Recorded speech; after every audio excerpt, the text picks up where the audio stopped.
Kalaupun ini nanti mediasinya berjalan ya sesuai dengan apa yang disampaikan Pak Oto, Ibu Desire harus cabut kuasa ke Hotman Paris.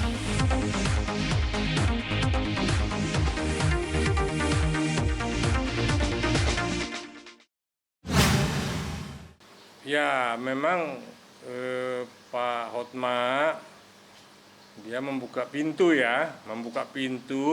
untuk memang duduk sama-sama berdamai. Ini kan seperti yang tempo hari pernah saya katakan, kalau saja Ibu Desire meminta maaf dan mau duduk sama-sama untuk berdamai, Pak Hotma welcome gitu ya. Tapi tidak ada cerita yang dikatakan Pak Hotman Paris kemarin, ya Hotman Paris kemarin saya baca di itunya ya, seolah-olah Pak Hotma ini berkali-kali meminta maaf kepada Desire. Itu nggak benar. Pak Hotma ini seorang laki-laki yang tangguh, ya, seorang laki-laki yang berwibawa dan punya segalanya. Jadi kalau dia meminta maaf seolah-olah mengemis cinta ataupun bertekuk lutut, itu tidak benar. Jadi di sini Hotman Paris hanya bikin gaduh ya, mau dibikin lagi ini digoreng-goreng. Jadi nggak benar itu kalau Pak Hotman mendahului ya, meminta maaf, merengek-rengek minta maaf. Nggak ada itu ya. Jadi Hotman Paris inilah yang bikin gaduh, yang bikin persoalan ini jadi ricuh lagi. Ya yang sebenarnya itu adalah Pak Hotma membuka hati ketika Bu Desire me-WA atau menelepon Pak Hotma ya, entah WA duluan atau WA dulu atau telepon duluan, kita nggak tahu ya, tapi dimulailah dari rencana Pak Oto ya, Pak Oto untuk memediasi ini tanpa Hotman Paris. Nah itulah Bu Desire menghubungi Pak Hotma dan Pak Hotma membuka hati. Artinya ini kan statusnya masih istrinya Pak Hotma ya, 22 tahun bukan hal yang singkat ya. Nah, tetapi kan kemarin kita dengar Pak Hotman Paris kok dibilang Pak Hotma berkali-kali minta maaf. Nggak bener itu. Ini kan pengacaranya bikin gaduh aja. Itu yang saya sesalkan ucapan dari Hotman Paris ya.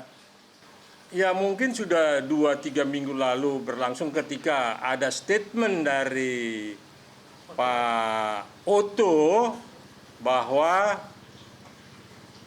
Pak Hotma membuka hati, Bu Desire juga melunak ya, tidak bersikeras lagi terus ngotot ya.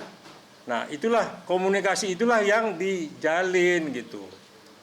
Jadi jangan diputar balik oleh Hotman Paris, itu nggak benar itu. Saya akan tuntut dia jadi memutarbalikkan fakta seolah-olah Pak Hotma itu yang merengek-rengek minta maaf.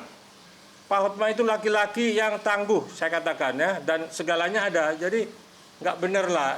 Desire kan itu istrinya, ya dia welcome lah. Namanya pun mau berdamai, itu satu.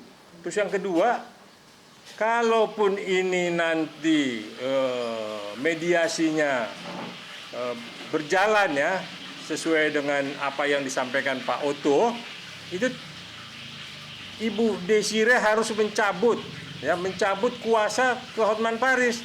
Jadi nggak ada Hotman Paris di sini untuk duduk di perdamaian ini.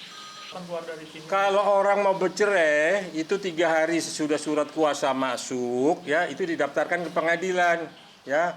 Apa kuasanya apa? Kan untuk supaya mewakili kepentingan Ibu Desire ya, menunjuk Pak Hotman Paris untuk ini ke pengadilan mengurus gugat cerai. Ini kan nggak, sampai sekarang kan tidak ada gugatan cerai. Goreng sana, goreng sini, tayang sana, tayang sini. Kan nggak benar. Sekarang mereka sudah mau damai, datang lagi Hotman Paris ngomong. Dia katakan Pak Hotma berkali-kali menghubungi Desire minta maaf. Nggak benar itu ya, salah. Saya nggak suka yang begitu. Artinya jangan ini diperkeruh lagi. Mesti ada rasa ya, rasa menyayangi, kasihan Ibu Desire. yang jadi korban seperti ini, ya. Nah, itu yang kita memang sudah dapat sinyal dari Pak Oto dalam waktu dekat ini memang akan didudukan sama-sama tanpa Hotman Paris. Bagus, udah bagus inilah. Artinya jangan lagi disalahartikan. Ini kan Ibu Desire istrinya. Pak Hotma itu suaminya, masih suaminya, belum ada putusan, belum ada perceraian, belum ada ya, karena ini panas makanya berpisah dulu. Kan kita nggak tahu. Dulu kan kita bilang ini kita serahkan aman di atas. Ini karena panas ya. Ya akhirnya masing-masing pada di jalannya. Ya, tetapi kalau ini sudah mau merujuk, mau melunak, mau menyelesaikan masalah, kita dukung dong, kita doakan supaya mereka ini bisa duduk sama-sama. Soal jadi cerai atau tidak itu nomor 2, tetapi mereka sudah bisa berkomunikasi. Itulah nanti yang kita harapkan Pak Oto bisa memediasi ini dan menyelesaikan ini tanpa Hotman Paris. Itu aja. Terpisah seperti apa, Pak? Itu kan kata Hotman Paris. Emang dia apa? Emang dia malaikat? Janganlah menjas orang seperti itu. Hati orang siapa yang tahu ya? Ini kan kita manusia ini kan. Semua berbunga-bunga. Tidak semua didasarkan harta, ngomong kekayaan, ngomong ruko, kumpulin perempuan-perempuan di kiri kanan. Siapa? Kita lawyer ya, punya privacy dan punya harga diri ya. Tidak semua diumbar, dileler-leler seperti Hotman Paris ya. Kita tunjukkan bahwa profesi pengacara itu adalah profesi yang mulia ya. Tidak ngomong nggak pakai aturan, ngomong asal kayak pedagang obat. Nah itulah yang tadi saya sampaikan, kalau Pak Hotma Sitompul sebagai klien kami, kebetulan Pak Partahi nggak bisa hadir ya sama Pak Tommy Syotang ya, makanya saya diminta untuk mewakili dulu ya. Nah makanya ketika Pak Hotma membuka pintu untuk berdamai, ya kita saling bersambut gitu. Artinya Bu Desire pun welcome untuk juga berdamai. Jadi jangan dicari siapa yang minta maaf duluan, Bu Desire apa Pak Hotma, jangan. Itu namanya mencari persoalan, itu namanya memperkeruh, mencari-cari persoalan baru itu. Udah kita dukung Pak Hotma, Bu Desire melalui Pak Oto Hasibuan kita selesaikan. Kan enak udah.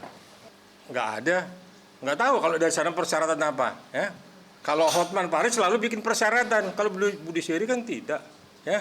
Pak Hotma pun tidak. Suami istri. Cuman berapa bulan aja berpisah gara-gara digoreng-goreng sama Hotman Paris. Ya. Nggak ada persyaratan. Persyaratannya hati didinginkan. Kepala didinginkan. Ya. Jadi yang emosi-emosi tinggal di luar. Kita duduk sama-sama. Makanya kita tidak ikut sertakan Hotman Paris. Karena pasti ribut di dalam mediasi itu. Cukup Pak Oto Hasibuan yang bijaksana.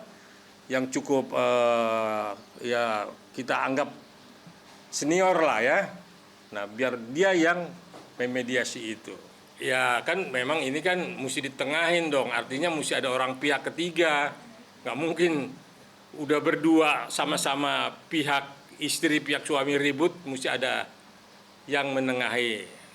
Keluarga pun bisa sebenarnya, tapi karena ini udah masuk ke ranah hukum, artinya udah Ibu Desire menunjuk Pak Hotman Paris, saya sama Pak Tommy Syotang sama Pak Partahi ditunjuk sebagai kuasanya Pak Hotma, ya udah kita menengahi, kita mendorong ini supaya rujuk ya. Ya, jadi tidak perlu mencari si A, si B, nggak usah. Ini yang kita cari solusinya bagaimana mereka duduk sama-sama menyelesaikan seperti apa, mau cerai apa enggak, tapi udah sama-sama dingin lah. Makanya Hotman Paris nggak boleh ikut di sini. Kalau ada dia, waduh, pasti aja pasti rusuh aja. Nggak usah ditanya lah, ya namanya istri siapa sih nggak rindu ya, pasti rindu lah ya. Ya cuman kan karena mereka sudah memang bertengkar dan rame di media, ya artinya udahlah diselesaikan secara hukum, pakai pihak ketiga, itulah Pak Oto tampil. Gitu. Jadi enggak Hotman Paris yang menentukan apakah bercerai apa tidak. Emang dia siapa? Itu udah rujuk Bang ya? Udah rujuk ya? Pas ketemu gitu ya? Secara ITE rujuk. Nah, kalau bicara ITE kan medsos, rujuk ya. Tapi secara fisik mereka belum ketemu. Tapi sudah berkomunikasi by phone, by WA. Udah bagus nih, udah bagus. Nah, cuman kan Hotman Paris ngomong seolah-olah Pak Hotma yang mendahului meminta maaf dan berkali-kali diucapkan minta maaf Pak Hotma kepada Desiree. Nggak bagus begitu. Itu namanya arogan itu. Bu Desiree sendiri no comment kok. Nah, Bu Desiree mungkin hatinya juga nggak suka Pak Hotman Paris ngomong seperti itu. Yuk kalian kejar Bu Desiree, bener tuh. Kan begitu, boleh dikonfirmasi kan. Kita bukan yang menentukan dia bercerai atau tidak. Biarlah hati mereka ya, terus perasaan mereka yang lagi saling mencinta apa. Biarlah mereka yang saling berkomunikasi. Tapi yang jelas kericuhan ini ya akan diselesaikan, akan dimediasi secara kekeluargaan oleh Pak Oto Hasibuan. Ya. Hasilnya nggak usah ditanya, nanti kan kita sama-sama hadir di situ. Ya Pak Hotma ya gimana ya, itu kan istrinya 22 tahun ya. Kalau ditanya sama Bu Desiree mau cerai atau mau kembali? Coba kalian tanya, apa jawabnya? Kalau di depan Hotman Paris pasti nggak mau, karena Hotman Paris pasti injak kakinya, jangan lo ngomong begitu. Tapi kalau ditanya pribadi ke pribadi, ya bagaimana, nggak semudah itulah melupakan yang 22 tahun jadi satu hari pecah, tidak. Jadi saya tidak bisa mengatakan apakah Pak Hotma masih mencintai atau tidak, tidak. Tapi yang jelas saya mewakili klien saya untuk menyampaikan bahwa akan terjadi mediasi yang difasilitasi oleh Pak Oto Hasibuan tanpa, sekali lagi saya bilang, tanpa Hotman Paris. Ya.